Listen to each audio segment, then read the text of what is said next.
galera, sejam bem-vindos ao canal do Vale Concurso. Eu sou professora Maiara, policial penal no estado de Minas Gerais e também professora aqui do Vale Concurso. Hoje vim trazer para você dica de direito administrativo.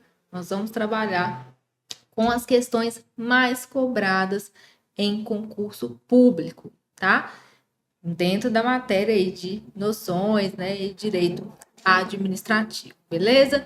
Se você ainda não é inscrito no canal, aproveite, já se inscreva, ative também o sino de notificações para que você seja avisado sempre que novos conteúdos forem disponibilizados aqui no canal para você. Deixe o seu like, seu comentário para que a gente continue trazendo cada vez mais conteúdo de forma gratuita aqui e ajudando aí, né, na sua trajetória rumo à aprovação. Bom, hoje nós vamos ver então as questões aí que costumam ser mais recorrentes quando o assunto é direito administrativo, tá certo?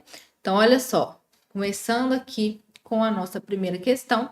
Na administração pública, determinados princípios constitucionais proíbem a contratação de parentes próximos pelos gestores públicos, evitando que os órgãos públicos sejam lotados de apadrinhados políticos, bem como tornando a atividade administrativa mais profissional.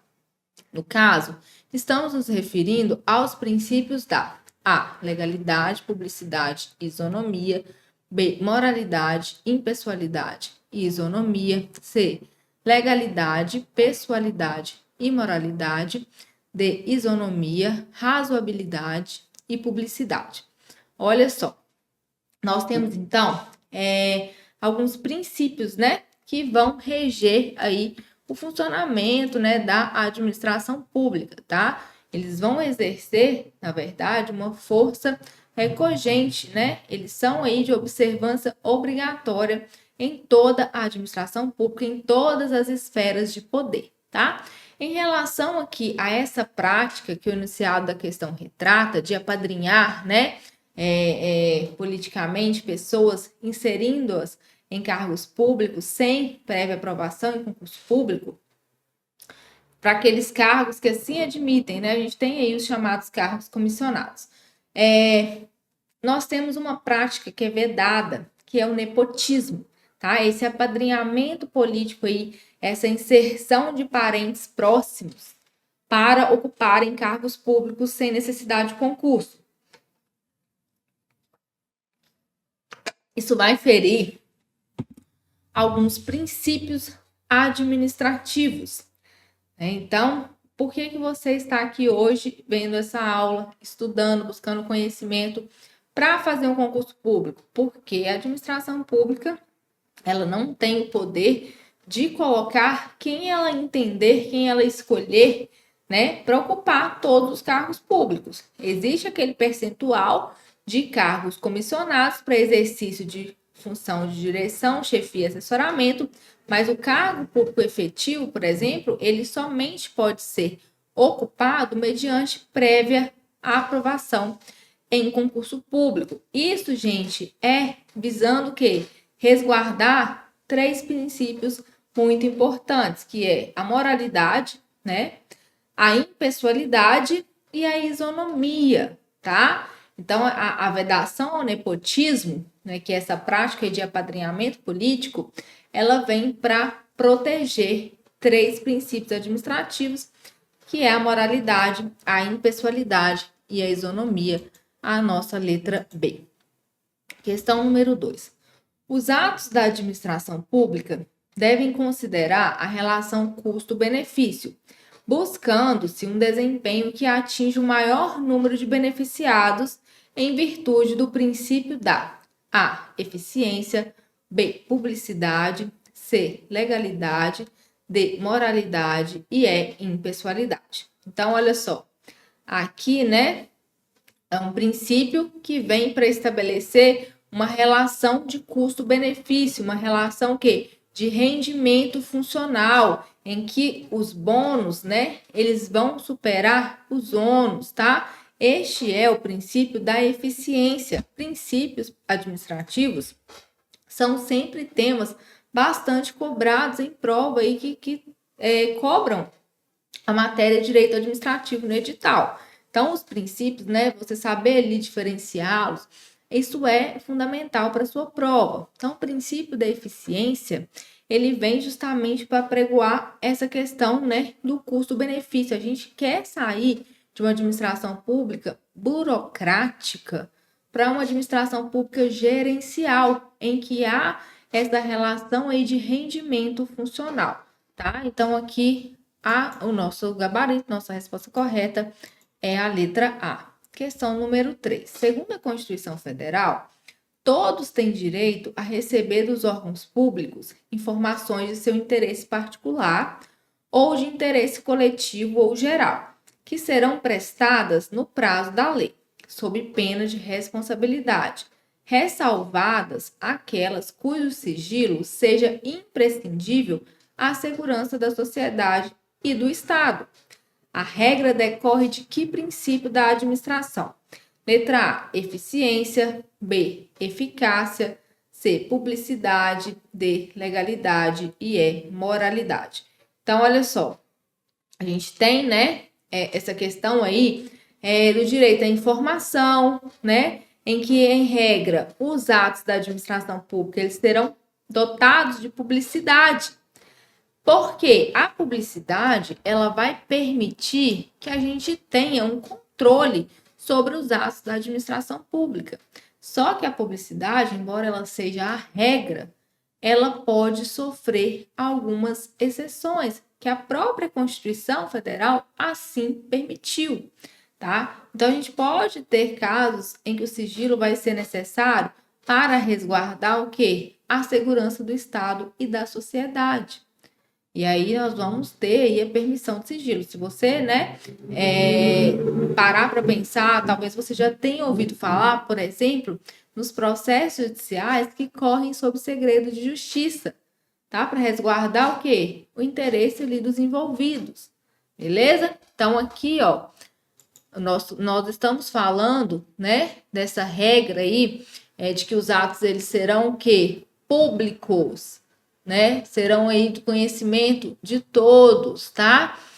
O direito de receber informações é o princípio da publicidade. Letra C.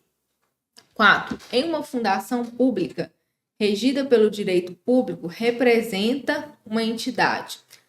Letra A, da administração auxiliar. Letra B, da administração direta.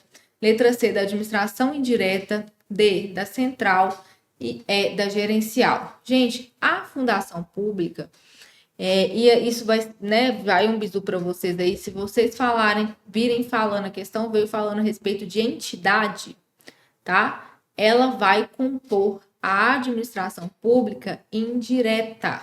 Então, nós temos, de um lado, a administração pública direta, que é formada aí pela União, pelos estados, pelos municípios e pelo Distrito Federal. E, do outro lado, nós temos a administração pública indireta, que é formada pelas autarquias, pelas empresas públicas, pelas sociedades de economia mista e pelas fundações públicas. Aqui, especificamente, no caso da nossa questão, cobrou a respeito da fundação pública, tá? Então, a fundação pública, ela representa uma entidade, o quê? Da letra C, da administração indireta. 5. Acerca da organização administrativa do Estado, assinale a alternativa correta. Letra A. A União é ente da administração indireta do Estado. Letra B. Os Estados, unidades da Federação, são entes da administração indireta do Estado. C. A sociedade de economia mista são entes da administração direta.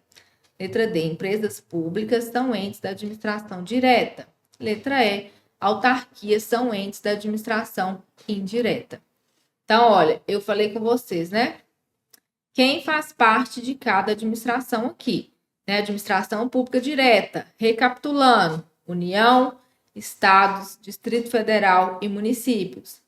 Administração pública indireta: autarquias, empresas públicas, sociedades de economia mista e fundações públicas. Então, a União, ela é o quê? Ela pertence a qual administração? A direta, né? Então, a letra A está errada. Os estados, né, eles pertencem também à administração direta. Sociedade de economia mista, indireta. Empresa pública indireta. Sobrou a letra E, que é a alternativa correta, que as autarquias fazem parte da administração pública indireta. Letra E.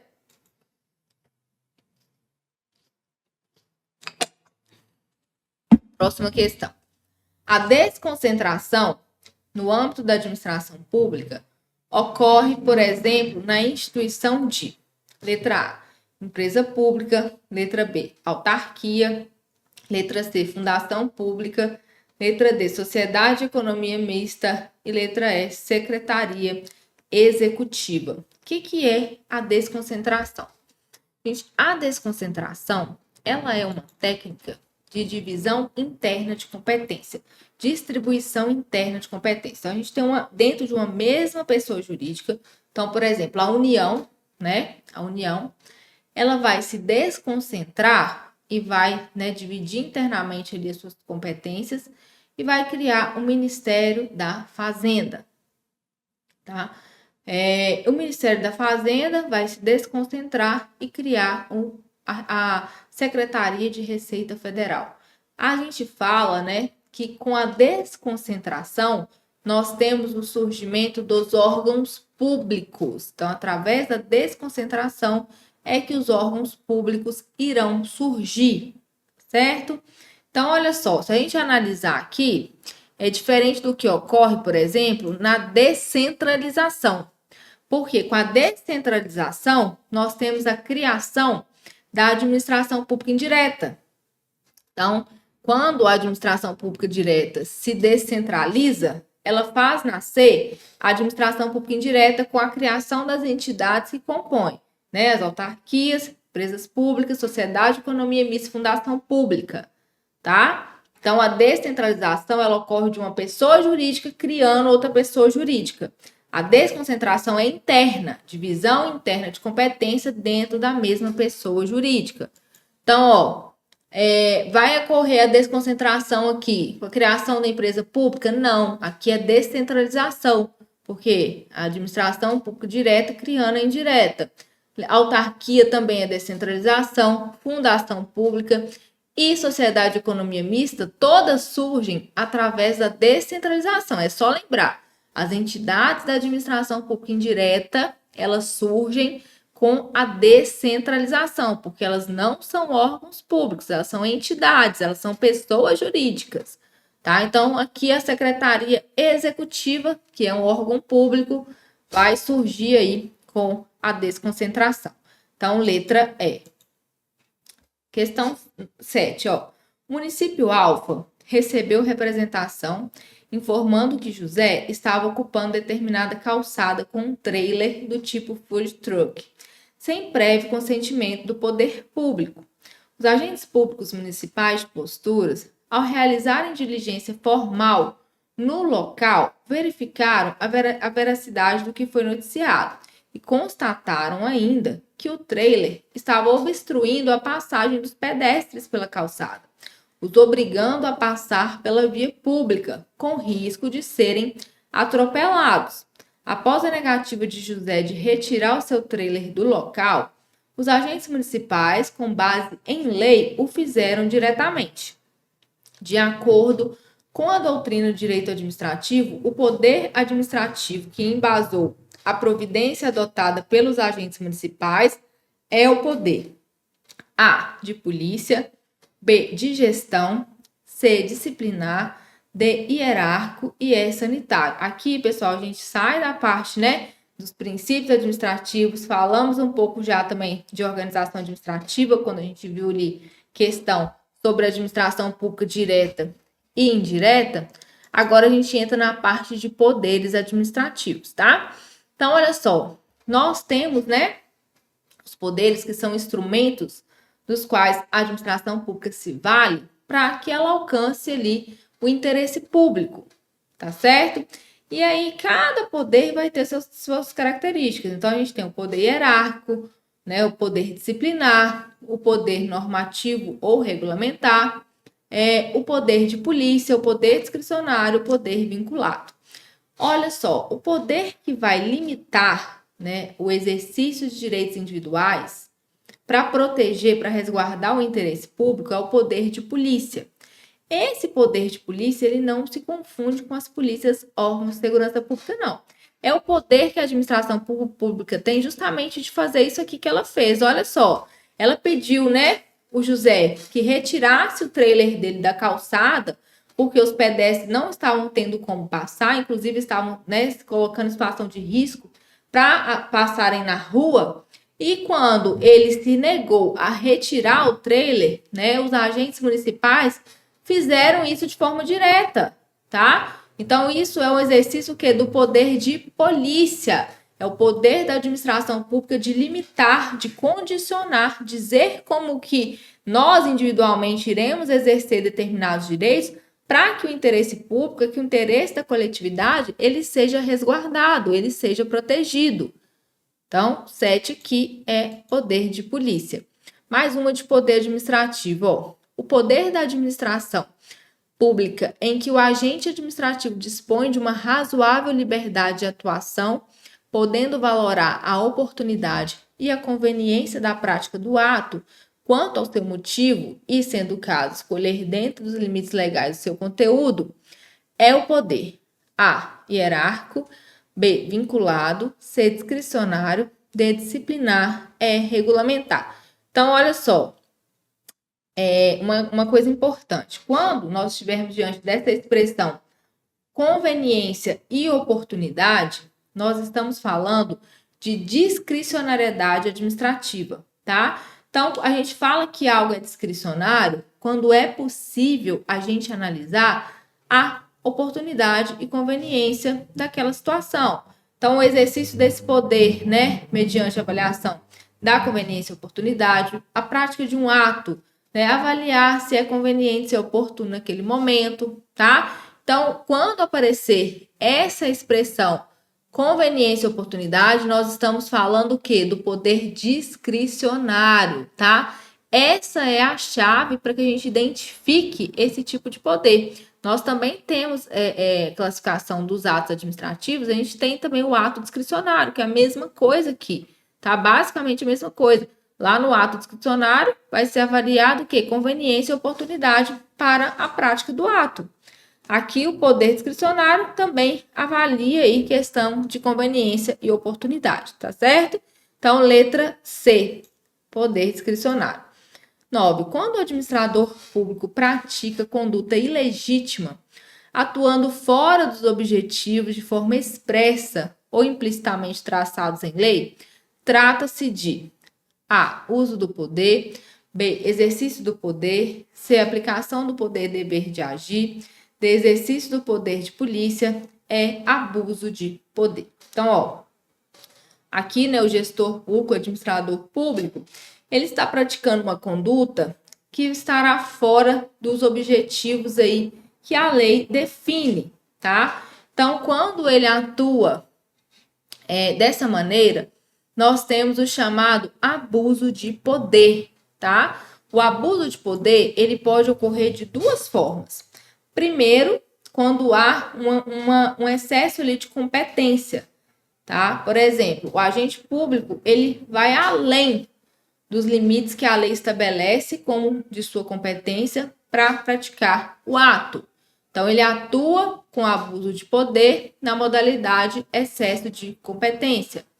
E nós temos o abuso de poder na modalidade desvio de poder ou desvio de finalidade, que é quando o agente público, embora ele esteja dentro dos limites de sua competência, ele busca finalidade diversa para a prática do ato, que não a busca pelo interesse público.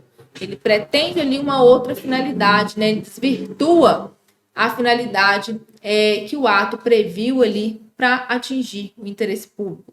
E aí nós temos abuso de poder na modalidade desvio de poder ou desvio de finalidade. Aqui a questão, né? Ela fala que o agente praticou uma conduta ilegítima. Além disso, ele atuou fora dos objetivos que a lei prevê. Então, ele abusou do poder. Letra E. Questão 10. A possibilidade de avocação tem fundamento em qual poder administrativo? Letra A, poder de autotutela. Letra B, poder regulamentar. Letra C, poder de polícia. Letra D, poder disciplinar. E letra E, poder hierárquico. Ó, o que é a avocação, né? Talvez você não saiba, então vamos fazer o conceito de avocação. Cada, agente público vai ter ali suas atribuições definidas em lei. Então, quando um superior hierárquico, ele pega uma atribuição que é do seu subordinado e traz para si, tá? Isso é avocação. Então, o superior trazendo para si uma atribuição que é do seu subordinado. Essa avocação, ela vai ocorrer, gente, de forma excepcional, tá? Justificada e também tem que ser temporária, não pode ser uma coisa permanente. Então, a avocação, ela vai ter que ser devidamente justificada, porque ela é uma medida excepcional e ela é temporária. Então, a avocação, ela ocorre do superior hierárquico avocando, trazendo para si uma atribuição que inicialmente é do seu subordinado. Isso é decorrência, Isso tem fundamento em qual poder? Letra E, poder hierárquico, tá? O poder hierárquico é aquele poder responsável por organizar, por escalonar, por estabelecer essa relação de subordinação e hierarquia dentro da administração pública. Então, poder hierárquico aqui. 11. O servidor público que tenha sofrido limitações em sua capacidade física ou mental, verificada em inspeção médica, poderá ser investido em cargo público diverso do inicialmente ocupado, mediante A. Readaptação, B. Reversão, C. Recondução, D. Reintegração e E. Remoção. Então, suponhamos que o servidor público ele tenha sofrido algum acidente, e em razão disso ele ficou com a sua capacidade física comprometida, impossibilitado de exercer as atividades que anteriormente ele exercia. Só que ele não ficou incapacitado para o trabalho. Ele teve uma limitação, ele não consegue exercer a atividade que ele exercia, mas ele pode exercer outra, tá? Ele pode exercer outra em outro cargo público ali diverso do que inicialmente ele havia ocupado. Nós chamamos isso de readaptação, tá? E essa limitação, ela pode ser tanto física quanto mental, viu, pessoal? Não precisa ser uma limitação apenas física, não. Pode ser uma limitação mental que não vai gerar incapacidade absoluta para o trabalho, tá? Então, às vezes vai ter uma incapacidade para o cargo que ele exerce, mas não para outro cargo. Então, a gente chama, isso aqui de readaptação.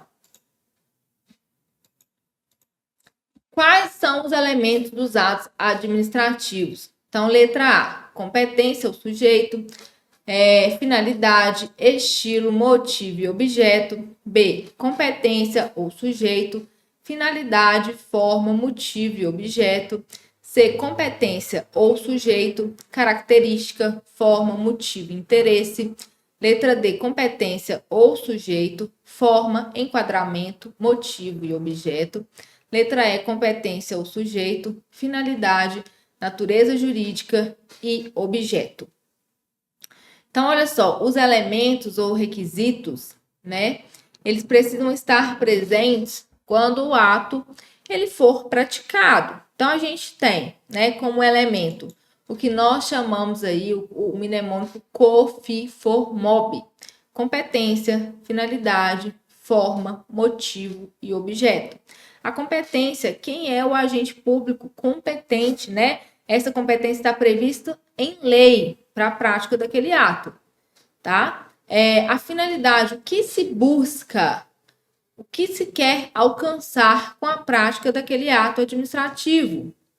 A forma, qual é a forma que aquele ato vai ter? Vai ser escrita, Vai ser uma forma, por exemplo, um semáforo, uma placa de trânsito, tá? O motivo, quais são as razões que vão fundamentar a prática daquele ato, tanto fundamento na lei quanto nos fatos, o que vai, né, motivar ali a prática do ato. E o objeto, qual é o conteúdo do ato administrativo. Com isso, então, a gente tem, né, competência ou sujeito, a finalidade, a forma, o motivo e o objeto. Gabarito, letra B de bola.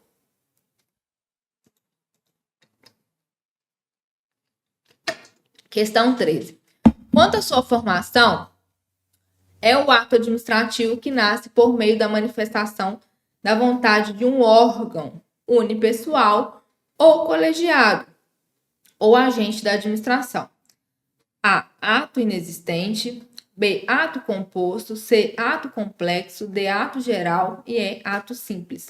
Gente, aqui, né, para a formação do ato administrativo, nós estamos levando em consideração a manifestação de vontade de apenas um órgão, independente se esse órgão ele é singular ou ele é colegiado. Por exemplo, a Câmara de Vereadores é um órgão colegiado. Por quê? Com a manifestação de vontade de todos ali, né, vereadores, é que a gente vai chegar a um resultado, pela maioria dos votos, né, assim como acontece nas Assembleias Legislativas, assim como acontece no Congresso Nacional. Mas, embora, né, ele seja composto por vários membros, dali sai apenas, né, uma manifestação de vontade, que vai ser ali a vontade da maioria dos votantes, tá? Então, esse ato, quando há manifestação de vontade de apenas um órgão, ele é chamado de ato que simples, tá? Não interessa a quantidade de pessoas que estão se manifestando, mas sim de órgãos públicos. Então, cuidado com essa pegadinha de prova de falar que vários vereadores votaram e que através de surgiu o ato administrativo X e perguntar a respeito ali, né, se é um ato simples. É um ato simples porque o que interessa é a quantidade de órgãos envolvidos e não interessa se o órgão é colegiado ou unipessoal, tá? Então, letra E é um ato simples. A última questão para a gente finalizar, olha só, o atributo pelo qual o ato administrativo deve corresponder a figuras previamente definidas pela lei como aptas a produzir determinados efeitos é denominado A. Autoexecutoriedade. B. Imperatividade. C. Tipicidade. D. Presunção de veracidade. E. Presunção de legitimidade. Então, aqui, pessoal, significa dizer que para a administração pública praticar um ato administrativo, este ato ele precisa estar previsto, primeiramente, em lei, tá? Atributos são características que os atos administrativos possuem. E essa característica aqui especificamente é a característica da tipicidade, que significa que todo ato administrativo tem que corresponder a uma figura previamente definida em lei. Beleza? Bom, espero que vocês tenham gabaritado aí as questões, tá? A gente não consegue esgotar aqui todos os temas, mas a gente vai continuar trazendo aqui esse tipo de conteúdo para você. Então, se você gostou, deixe seu like, deixe seu comentário e se inscreva no canal. Se você quer adquirir algum dos nossos cursos preparatórios, só chamar o pessoal aí do atendimento no link que está na descrição deste vídeo. Eu aguardo, né, na nossa próxima dica aqui no canal. Por isso é importante que você ative as notificações para que você seja avisado quando este conteúdo for disponibilizado. Bons estudos e até a próxima. Tchau, tchau.